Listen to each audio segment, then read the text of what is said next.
Hindi dapat ginising sa dilim. Naghihintay sila. Creepypasta Pilipinas! Creepypasta Pilipinas. Hindi sanay si Arman na maghintay ng lampas alas 11 ng gabi, pero wala siyang choice. Huling pasada na niya iyon bilang driver ng lumang UV Express at may ipinakiusap ang operator na sunduin ang isang mekaniko sa kabilang bayan. Sa shortcut pa uwi, nadaanan niya ang abandonadong terminal sa gilid ng lumang highway. Isang lugar na matagal nang sarado matapos ang sunod-sunod na aksidente sa ruta. Walang ilaw sa terminal, kalawangin ang bubong, kupas ang mga karatula at ang dating waiting shed ay halos lamunin na ng damo. Habang bumabagal ang sasakyan ni Arman sa lubak, may narinig siyang mahinang iyak. Iyak ng sanggol. Napatingin siya sa rear view mirror. Walang ibang sasakyan sa likod. Huminto siya at ibinaba ang bintana. May tao ba riyan? Muling umiyak ang sanggol, mas malinaw ngayon mula sa loob ng terminal. Napatitig si Arman sa madilim na waiting shed.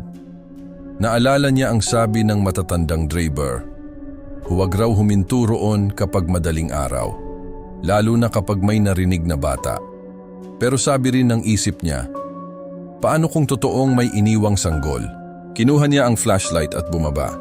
Hello, may baby ba rito? Sa unang hakbang niya papasok, biglang tumigil ang iyak. Tahimik.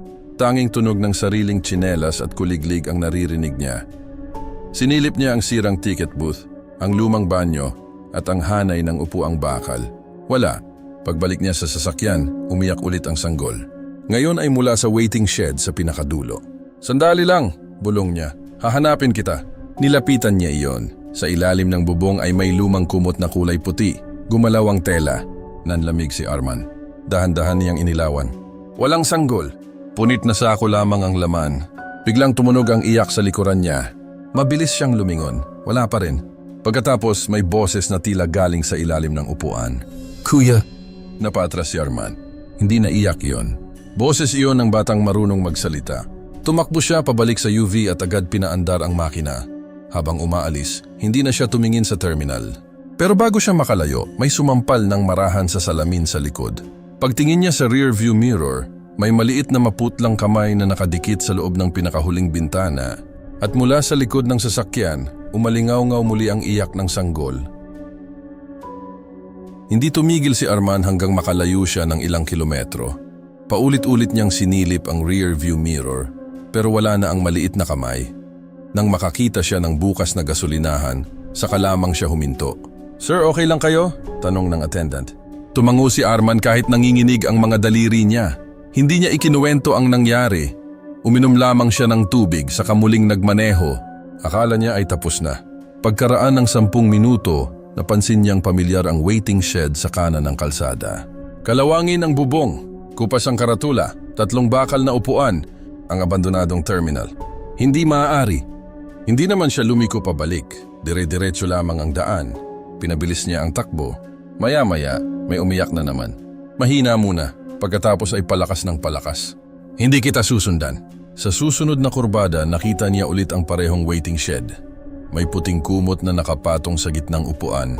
Napamura si Arman at tinapakan ang silinyador. Lumampas siya sa terminal, binilang ang bawat poste at siniguradong hindi siya lumiliko. 1 minuto, 2, 3. Pagangat niya ng tingin, nasa unahan na naman ang waiting shed. Parehong kalawang, parehong karatula, parehong puting kumot. Huminto ang makina ng kusa. Hindi. Pinaandar niya ang susi, ngunit puro click lamang ang sagot. Mula sa terminal umiyak ang sanggol. May gumalaw sa ilalim ng kumot. Kuya, dito. Isinara ni Arman ang lahat ng pinto at hindi bumaba. Pero lumipat ang iyak. Mula sa waiting shed, naging nasa likod ng UV. Pagkatapos ay sa gilid. Pagkatapos ay sa bubong. Kirk. Parang may maliliit na kuko na gumagapang sa yero. Tumigil ka! Biglang tumahimik ang paligid. Sumindi ang makina. Humarurot siya, ngunit makalipas ang ilang minuto ay muli niyang nakita ang terminal. Sa pagkakataong ito, may matandang driver sa ilalim ng waiting shed. Kumakaway ito sa kanya. Huminto si Arman sa malayo. Hoy, anong lugar ba to? Kapag narinig mo ang iyak, sigaw ng matanda, huwag mong hanapin kung saan nanggagaling. Bakit? Tumingin ang matanda sa puting kumot dahil hindi ikaw ang naghahanap sa kanya. Napakunot noo si Arman. Dahan-dahang ngumiti ang matanda. Ikaw ang hinihintay niyang maligaw. Pagkurap ni Arman, wala na ang matanda. Sa upuang kinatatayuan nito, may maliit na anyong nakaupo, nakatalikod sa kanya. Muling umiyak ang sanggol. Hindi na hinintay ni Arman na humarap ang maliit na anyo. Pinaandar niya ang UV at umurong. Hindi kita susundan, paulit-ulit niyang sabi. Sa unang pagkakataon, hindi siya sumunod sa direksyon ng iyak. Nang manggaling iyon sa kanan, kumaliwa siya. Nang marinig niya sa likod, hindi siya tumingin. Nang tila nasa ilalim na ng sasakyan, lalo niyang pinabilis ang takbo. Unti-unting nagbago ang paligid. Nawala ang mga poste. Naging makapal ang damo sa magkabilang gilid. Ang highway ay naging lumang kalsadang bitak-bitak at halos natabunan ng lupa. Doon niya napansin ang mga ilaw, hindi mga poste, mga headlight. Sa gilid ay nakahilera ang kalawangin at wasak na sasakyan, jeep, van, motorsiklo at isang lumang bus na halos lamunin na ng baging. Huminto si Arman nang makita ang plaka ng isang jeep.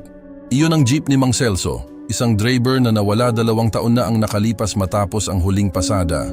May kumalansing sa loob, may tao. Sa driver's seat ay nakasabit pa ang ID ni Mang Celso. Sa dashboard, may nakaukit gamit ang matalim na bagay. Huwag sundan ang iyak. Biglang may umiyak sa loob ng bus. Kasunod nito, isa pang iyak mula sa jeep. Isa pa mula sa damuhan. Isa pa mula sa likod niya. Sabay-sabay, napaatras si Arman. Hindi pala iisang bata ang naririnig niya. O baka hindi iyon mga bata. Mula sa bus ay may boses ng babae. Arman, nanigas siya? Boses iyon ng asawa niya. Arman, tulungan mo ako, dito ka. Hindi. Nasa bahay ang asawa niya. Hindi maaring naroon iyon. Nag-iba ang boses. Anak, dito ka. Boses naman yun ng yumao niyang ama. Doon niya naunawaan. Tiyanak. Yun ang tawag ng matatandang driver dito. Hindi naghahanap ng tulong ang nilalang. Naghahanap ito ng boses na susundin mo. Sa ilalim ng lumang bus, 2 mapulang mata ang bumukas. Isang maliit na anino ang gumapang palabas. Mababa sa lupa, mahahaba ang braso, at halos natatakpan ng putik at buhok ang katawan. Ngunit nang ibuka nito ang bibig, iyak pa rin ng sanggol ang lumabas. Napaatras si Arman patungo sa UV. Biglang nagsimulang bumusina ng mag-isa ang mga abandonadong sasakyan. Beep, honk, beep. At sa pagitan ng mga iyon ay may mga boses. Kuya, Tay, Arman, dito. Hindi na niya pinakinggan. Sumakay siya, isinara ang pinto at pinaandar ang makina. Bago siya umalis, nakita niyang maraming maliliit na anino ang gumagalaw sa ilalim ng mga sasakyan. Lahat ay nakatingin sa kanya. Lahat ay umiiyak sa magkakaibang boses. Hindi na pinansin ni Arman ang kahit anong boses. Kahit marinig niya ang asawa o sariling pangalan, diretso lang ang tingin niya sa kalsada. Sa bawat kurbada, lumilitaw ang abandonadong terminal. Pero may napansin siya. Kapag umiiyak ang nilalang, bumabalik siya sa waiting shed. Kapag tahimik, humahaba ang kalsada. Pinatay niya ang radyo, isinara ang mga bintana at hindi na tumingin sa salamin. Biglang umiyak ang sanggol sa likod niya. Parang nasa pinakahuling upuan.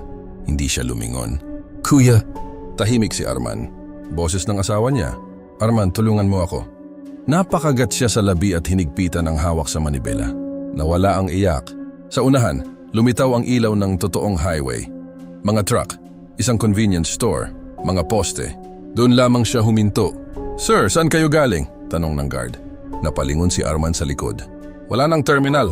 Karaniwang madilim na highway lamang. Umuwi siya bago sumikat ang araw.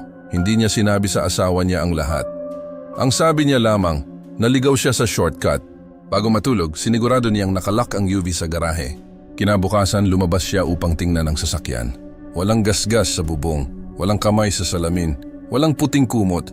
Napatawa siya ng mahina. Panaginip lang yata. Binuksan niya ang driver's door. May umiyak sa ilalim ng upuan. Napaatras siya at nabitawan ng susi.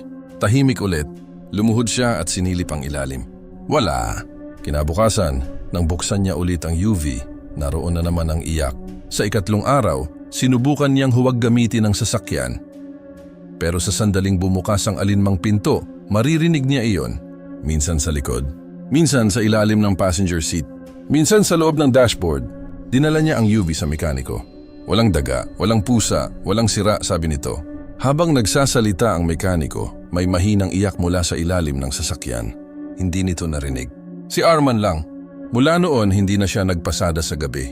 Pero hindi niya maibenta ang UV. Bawat taong sumusubok bumili ay umaatras matapos buksan ang pinto. Sabi nila, may kakaibang amoy. Amoy lupa at lumang terminal. Isang gabi, kailangan niyang ilipat ang sasakyan dahil umuulan. Pagbukas niya ng pinto, walang iyak.